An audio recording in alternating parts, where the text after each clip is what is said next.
Salut les mecs. Alors aujourd'hui, on va parler d'un truc qui me fait mal au cœur, mais surtout, oui, on va le dire, qui me fait mal au cerveau. Là, il s'agira de la chute de Gumball. Et oui, on va parler de ce dessin animé qui nous a tous bien fait marrer, avec ses blagues absurdes, ses métaphores visuelles sorties de nulle part et son cynisme d'enfant de 12 ans, qui découvre que la vie, au final, c'est surtout des factures et des humiliations publiques. Parce que de 2011 jusqu'à 2019, le monde incroyable de Gumball, c'était une petite pépite. Mélange d'animation 2D 3D, humour qui se permettait une fois de temps en temps de briser le quatrième mur comme si c'était du papier bulle, et même des petites leçons de morale, souvent sabotées à la fin par un gag débile. Bref, c'était du génie et surtout c'était emballé dans du WTF complet. Puis, malheureusement, vint 2025, puisque les mecs se sont dit, écoutez, on va ressusciter Gumball, sauf que malheureusement, ce que nous, on a eu, c'est pas une résurrection, c'est un cadavre contre un bal en week-end chez mamie, juste pour pas admettre que c'est terminé, quoi. Le mec est mort. C'est une version sous stéroïdes bas de gamme d'une série qui, à l'époque, était sympa, sauf que maintenant, c'est du recyclage, des mauvaises blagues, et une qualité sonore qui fait croire que les doubleurs enregistraient depuis une salle de bain assez vétuste. Alors, sans plus attendre, c'est parti, on va détruire Gumball.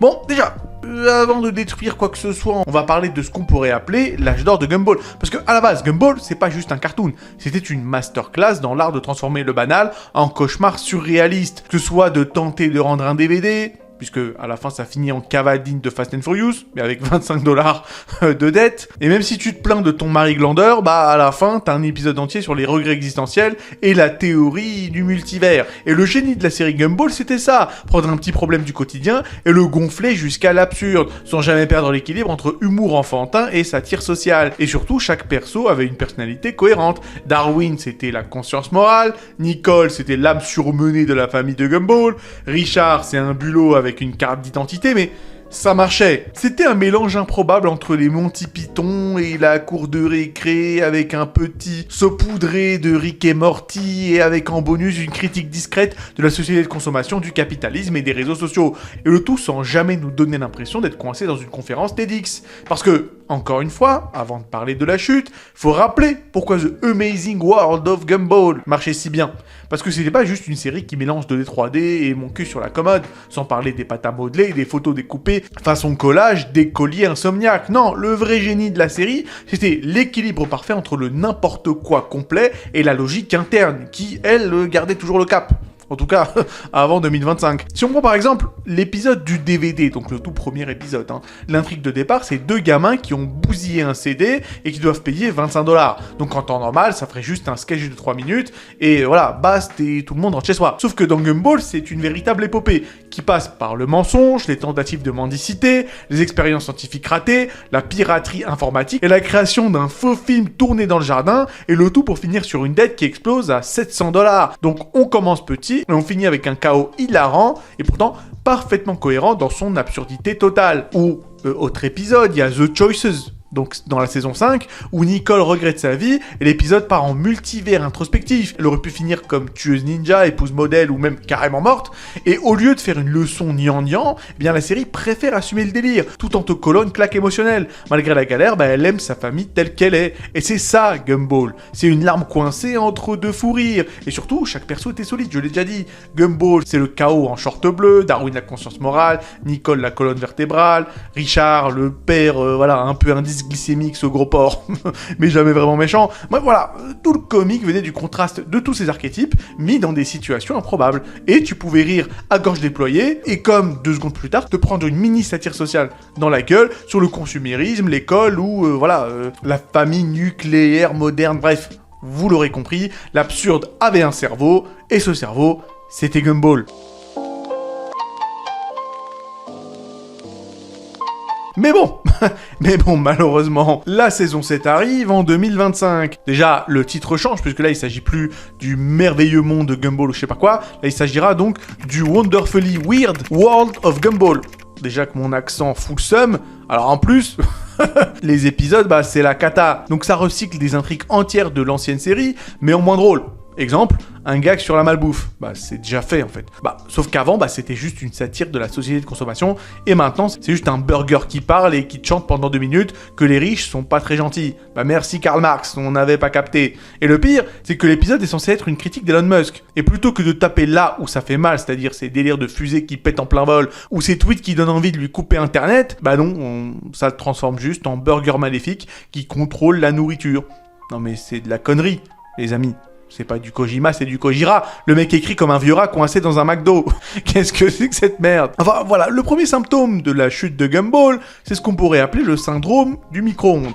On reprend un plat délicieux qu'on a apprécié il fut un temps, mais au lieu de le cuisiner de nouveau et peut-être rajouter quelques ingrédients en plus, bah non, on le réchauffe dans son plastique en espérant que personne ne sente l'odeur de cramé. Et il y a plein d'épisodes comme ça qui font référence à d'anciens épisodes justement, mais tu te dis, mais en fait avant c'était mieux. Par exemple si on prend The Stink, qui nous présentait Mr. Small qui se prétend comme étant écolo, d'accord? Et Gumball et Darwin qui découvrent ensuite qu'ils achètent ces produits bio dans le même supermarché pollueur qu'ils critiquent. Et donc la punchline c'est que tout appartient au même conglomérat capitaliste. C'était drôle, acerbe et bourré de détails absurdes. Sauf que dans le reboot, on refait le même coup, donc Gumball veut un burger, Darwin insiste pour aller manger Elsie, mais c'est à la même bouche rebrandée. Sauf que cette fois, il n'y a plus de satire fine, juste la blague évidente de ouais les burgers bio sont les mêmes que les burgers gras. Ça tape moins fort qu'une parodie de pub Weight Watchers, c'est juste ridicule. De la même manière, prenons l'épisode de The Hero, avec mon superbe accent, qui était un gag assez sympa, c'est-à-dire que les gamins achètent de la bouffe en promo et tout pourri devant eux en mode zombie grotesque. Et la logique était impeccable, c'est cheap donc ça clame, ça en direct. Sauf que dans le reboot,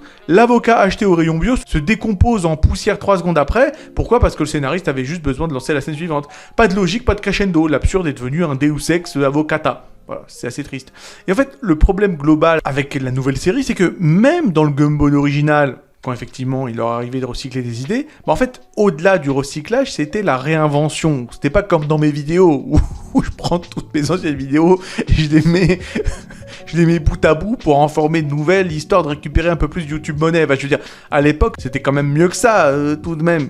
Les scénaristes prenaient une base, voilà, DVD perdu de Nourriture École, et l'emmenaient dans un délire inattendu. Et les reboots, lui, il se contente de copier les vieilles structures, mais en version low cost, en espérant que la nostalgie masque le vide. Et ce genre de comparaison, je peux en faire tous les jours. Si on prend The Candidate, là, de la saison 6, les gamins organisent une élection à l'école, donc c'est la base de l'épisode. Donc Tobias exige plus de bouffe parce que ses parents ont financé l'événement, Gumball joue le populiste en balançant ce que les autres veulent entendre, et pendant ce temps, la température monte, tout le monde crève de chaud, et personne n'en parle. C'est drôle, c'est absurde, et c'est surtout une métaphore élégante de la politique moderne, et avec en prime une pique sur le changement climatique. Tout est dit à travers des situations absurdes, pas besoin de marteler un message en lettres capitales. Sauf que ce genre d'épisode est repris ad nauseum dans la nouvelle série, sauf que voilà, le rire a cédé la place au prêche. Parce que Gumball, à la base, c'est quand même un cartoon pour enfants, donc sa force était de cacher l'intellect sous le comique. Et donc les adultes prennent ce qu'il y a à apprendre, et les enfants prennent ce qu'il y a à apprendre, et tout le monde en a pour leur argent en principe. Sauf que le reboot inverse la recette. Il balance le message en frontal, et essaie de coller 2 blagues dessus pour faire passer la pilule pour les gosses. Résultat, les enfants s'ennuient parce qu'ils se font sermonner, et les adultes lèvent les yeux au ciel, parce que c'est lourd mal écrit, et bon, parce que c'est pas très subtil et pas très fin. On est passé du n'importe quoi intelligent au cours d'éducation civique totalement mal foutu. Et si avant la série te piégeait dans un rire avant de te glisser une claque sociale derrière le crâne, en mode Ulysse D, et bien maintenant, elle t'agite une pancarte devant le nez en espérant que tu rigoles quand même. Sauf que l'original c'était un cocktail explosif servi en douce, et le reboot c'est juste un sirop ultra épais, impossible à avaler, qu'on t'oblige quand même à avaler. Et ce, à la louche.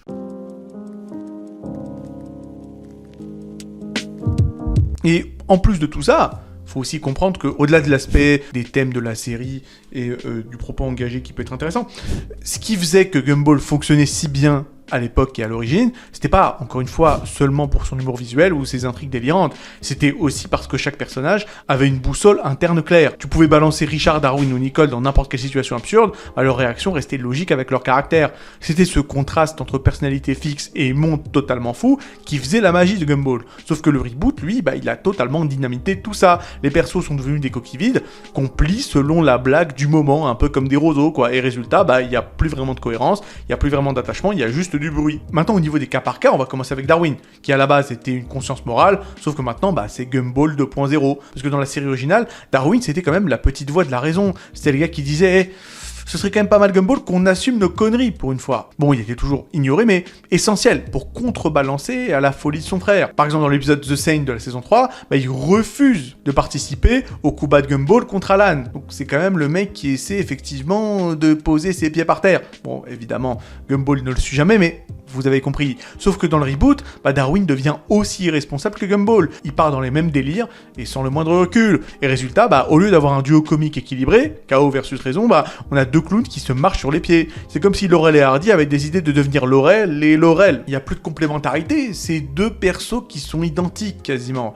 Bon, maintenant parlons de Nicole qui était à la base la mère Courage et maintenant qui est devenue rien du tout. Parce qu'à la base, Nicole, encore une fois, c'était le pilier émotionnel, c'était la mère fatiguée mais protectrice, avec un passé de rêve brisé, avec l'épisode de The Choices qui reste une perle là-dessus, j'en ai déjà parlé un peu plus tôt, et son rôle c'était d'incarner la réalité face au délire de sa famille. Sauf que dans le reboot, elle sort des blagues qui contredisent carrément sa backstory, comme lorsqu'elle laisse entendre qu'elle aurait eu d'autres gars au lycée, alors qu'elle n'a aimé que Richard depuis ses 18 ans. Donc résultat, incohérence totale, juste pour caser une vanne. Parlons de Molly maintenant, la meuf un peu ennuyante, parce qu'à la base, dans l'original, Molly avait un arc méta, c'est-à-dire qu'elle a été effacée par le Void, car jugée trop ennuyeuse, avant d'être ramenée et réhabilitée. Et dans The Stories, saison 5, on montrait même que ces histoires chiantes étaient une façon maladroite de créer du lien social. C'était touchant et c'était drôle. Sauf que dans le reboot, retour à la case départ, elle redevient le personnage chiant, comme si toute son évolution avait été effacée du canon. C'est pas de la continuité, c'est du Alt F4 narratif. Et Richard, bon alors, notre Homer Simpson préféré, qui est donc à la base, encore une fois, l'imbécile heureux, le naïf, mais jamais cruel. Son idiotie servait de miroir à la société, encore une fois un peu comme dans Homer Simpson à ses débuts. Mais voilà, dans le reboot, il est réduit à un gag permanent. On lui colle des intrigues en mode trauma générationnel, mais sans le rendre plus profond, malheureusement. C'est juste un gros beauf utile pour meubler 2 minutes de gag slapstick. Il perd son côté attendrissant pour devenir un pur ressort comique. Après, il est vrai que Richard était quand même, pour moi, le personnage le moins intéressant et le plus cliché, le plus non original, je vais le dire, de la série originale, parce que voilà, les sitcoms avec un père complètement stupide, il y a que ça, entre Homer Simpson, Peter Griffin de Family Guy, c'est un des archétypes les plus utilisés, je commence vraiment à en avoir plus qu'assez, et là-dessus, Richard, il fait pas pire non plus, mais il fait pas mieux. De toutes les manières, en vérité, le souci, c'est que la cohérence des persos s'est vue évaporer, parce que quand tu flingues la logique interne de tes personnages, tu flingues la série en même temps, parce que Gumball, c'était pas juste une avalanche de gags, c'était des persos qu'on connaissait et qui nous faisaient rire, précisément parce que ils réagissaient toujours selon leur propre nature, c'était logique, tu pouvais deviner leur réaction plus ou moins. Sauf que le reboot casse cette mécanique. Les persos disent et font ce qui arrange l'épisode, même si ça contredit 6 saisons de caractérisation. Ça enlève toute surprise parce que plus personne n'a de rôle défini. Et t'as détruit l'attachement qu'on a en eux parce que on les reconnaît plus, tout simplement. Donc, dans l'original, les persos étaient des pivots solides autour desquels tournait l'absurde, sauf que dans le reboot, c'est des ballons de baudruche qui changent de forme au gré du vent, un peu comme des roseaux qui plient au moindre mistral. Et les scénaristes ont clairement activé le mode sandbox et ont oublié que les spectateurs, eux, attendaient une famille qu'on connaît, pas des avatars interchangeables. Après, on va pas se mentir, même le timing comique a été assassiné parce que, au-delà des personnages sympathiques et des thèmes intéressants, on va pas se mentir, ce qui a plu dans la série Gumball, c'est la comédie, c'est le tempo comique, parce que un gag dans Gumball, c'est comme une blague de stand-up bien huilée, c'est-à-dire qu'il y a une mise en place rapide, une montée d'absurde et une chute fulgurante, et résultat, ça frappait comme un uppercut, et tu ris avant même d'avoir le temps de respirer. Exemple très simple, The Tape, dans la saison 2, où les gamins essaient de tourner un film d'action avec 0 budget, donc la mise en place, on tourne un film pourri, la montée, c'est que les scènes sont ridiculement cheap, la caméra est tremblante et les costumes sont en carton, et la chute, c'est que le montage final est épique, mais catastrophique. Et au final, chaque gag est arrivé pile à la seconde où ton cerveau s'y attendait le moins. Pas une seconde de trop, pas une seconde de moins, le comique fonctionne parce que tout est millimétré. Sauf que malheureusement, dans le reboot, le tempo s'écroule. Les dialogues semblent ralentis, les pauses sont super longues, comme si on essayait de faire durer artificiellement les scènes. Ça se ressent particulièrement avec les nouvelles voix de Gumball et Darwin. Les doubleurs parlent plus lentement et sont moins vifs, et les blagues, forcément, perdent l'effet un peu claque instantané qu'on avait à l'époque. Et même les punchlines, qui par ailleurs peuvent être correctes, meurent noyés dans la mollesse de l'épisode. Et pour couronner le tout, l'audio est compressé et totalement trafiqué, c'est vraiment bizarre. On pourrait même croire que Hulu, donc la plateforme qui a diffusé les épisodes, a ralenti les épisodes pour caler plus de pubs. Et le résultat, c'est que les voix semblent étrangement étouffées, le débit est ralenti, les intonations sont robotiques. Enfin, c'est quand même un peu bizarre. C'est comme un feu d'artifice sous l'eau. Ça explose, mais de toutes les manières, tu vois rien et t'entends rien. Enfin, en gros, voilà, vous l'aurez compris, le rire a été tué dans l'œuf. L'humour de Gumball, en principe, ça repose sur le décalage, sur le burlesque. Une scène banale qui vrille instantanément dans la folie furieuse. Mais si tu retires la vitesse et le tempo, tu retires totalement l'âme de la série de ce fait. Et si le reboot a gardé les gags, il a perdu le ciseau comique, entre guillemets, qui coupait dans le vif et qui nous faisait rire. Puisque là maintenant, il y a trop de trucs. Tout traîne, tout s'étire, et il faudrait justement couper un peu dans la chair et ne garder que la substantifique moelle de ce qui est censé nous faire rire. Sauf que là maintenant, il y a trop de gras et personne ne rit, malheureusement.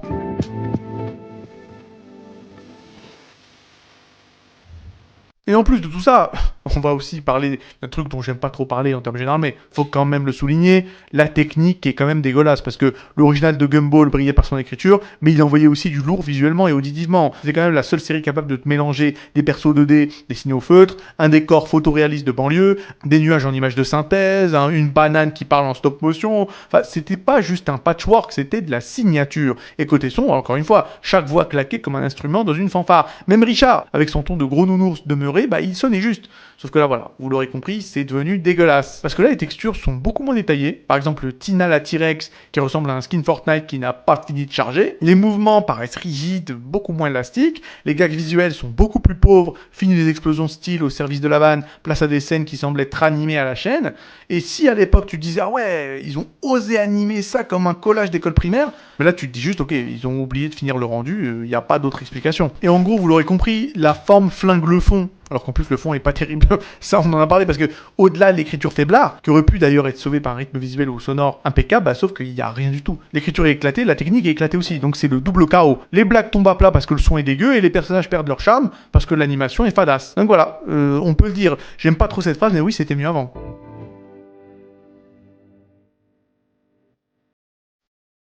Et c'est même pas terminé parce que vous allez me dire, ok, non mais Yaji, c'est bon, c'est fini, enterre le cadavre. Qu'est-ce que tu veux encore lui faire au Maccabée de Gumball? C'est bon, il est mort, voilà. Mais c'est même pas fini. Il reste encore des trucs à dire parce que, encore une fois, on a parlé de recyclage, de morale lourdingue, de techniques sabotées, d'écriture éclatée, de personnages qui ont été totalement trahis. Il reste un point encore plus grave, puisque le reboot a glissé dans le malsain, involontaire ou volontaire. Enfin, c'est bizarre. Parfois, je me suis quand même dit, non mais est-ce qu'il y a un mec qui a validé ce script? Parce que il y a des trucs vraiment chelous. Quand même, par exemple, dans l'épisode de Distance, Gumball et Darwin, qui sont frères, se retrouvent séparés et vivent ça comme une relation amoureuse à distance. Bizarre, ils s'appellent la nuit, voix tremblante, mots lourds de sous-entendus. C'est bizarre. En plus, la série va jusqu'à placer une séquence qui ressemble à une espèce de téléphone rose. Sauf que c'est deux frères, deux gamins en plus. C'est quand même chaud. Parce que avant, ok, la force de Gumball, c'était de jouer avec les codes adultes tout en restant quand même relativement innocent. Sauf que là, t'as pas envie de rire, t'as juste envie de mettre la télé sous surveillance parentale. Et même, l'humour en lui-même, au-delà de pas faire rire et d'être gore et d'être glauque, il est surtout mal dosé. Si on prend The Butts, par exemple, on a Gumball qui force le professeur Brown à accepter son fessier tel qu'il est. Déjà là, c'est compliqué. Ça finit en rap de 2 minutes sur ses fesses, avec Brown qui secoue son derrière devant des enfants. Et derrière, un perso secondaire se fait assassiner hors champ par un serial killer introduit comme un gag. Je veux dire, là c'est trash, mais c'est trop trash. Là, je veux dire, avant, encore une fois, le trash c'était maîtrisé, c'est-à-dire qu'il y avait un poisson qui explosait, un perso avalé par le Void, ok, mais ça servait à un comique absurde. Sauf que là, c'est du choc gratuit qui te met mal à l'aise, mais ça t'apporte rien en fait. Et en plus de tout ça, c'est pas fini, il y a pas mal d'incohérences qui dynamitent l'univers. Nicole, encore une fois, j'en ai parlé, mais qui fait des blagues sur ses ex, alors que dans toute la série originale, on a établi qu'elle n'a jamais aimé que Richard. Molly, elle aussi sauvée autrefois de l'oubli par un épisode poignant, redevient juste la fille ennuyeuse, la fille boring, entre guillemets. Darwin, conscience morale d'avant, est désormais aussi crétin que Gumball pour servir l'intrigue sans que rien ne soit expliqué. Bref, l'univers n'a plus de cohérence, tout est une question de blagues pas marrantes en plus.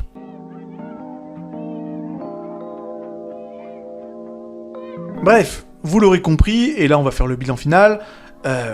Voilà, le diagnostic est clair, le reboot de Gumball n'a pas trébuché, non, il s'est juste jeté du haut d'un immeuble en criant YOLO. Voilà, c'est tout. Alors, je répète, les problèmes, c'est que c'est un recyclage d'idées sans aucune invention, la morale est devenue lourdingue, les personnages se sont vus défigurés, le timing comique est massacré, la technique a été trahie, l'animation est beaucoup moins détaillée, le malaise est gratuit, et le constat, il est catastrophique. À l'époque, on avait de l'absurde intelligent, des persos cohérents et du comique ciselé, sauf que voilà, maintenant, on a juste un reboot qui recycle sans réfléchir, qui prêche au lieu de nous faire rire, et qui flingue son propre univers, sans oublier le fait de s'être habillé avec des effets sonores dignes d'un casque Bluetooth cassé. Franchement, c'est absolument dégueulasse, c'est pathétique. Et le reboot de Gumball, c'est comme retrouver ton groupe préféré en concert, sauf qu'ils jouent leurs anciens tubes avec des instruments désaccordés, des textes modifiés et le micro qui grésille. Tu reconnais la mélodie, mais t'as qu'une envie, juste retourner écouter les albums d'avant et leur demander de fermer leur gueule. Enfin, voilà, on va s'arrêter là. De toutes les manières, écoutez, je suis beaucoup trop aigri pour ce monde. Écoutez, Gumball c'était bien avant, mais ça l'est plus maintenant. Ça me fait chier parce que moi je suis pas un mec nostalgique. Hein. Bon, je suis pas vraiment le mec, ouais, c'était bien avant. Non, non, c'est de la merde aujourd'hui, c'était de la merde avant, y a pas de souci. Mais pour Gumball, je vous assure, là vraiment, c'est particulièrement de la merde. Là-dessus, y a pas de problème. Bon, dites-moi dans les commentaires ce que vous en pensez. Abonnez-vous pour encourager la chaîne. Likez la vidéo si elle vous a plu. Prenez soin de vous et à la prochaine.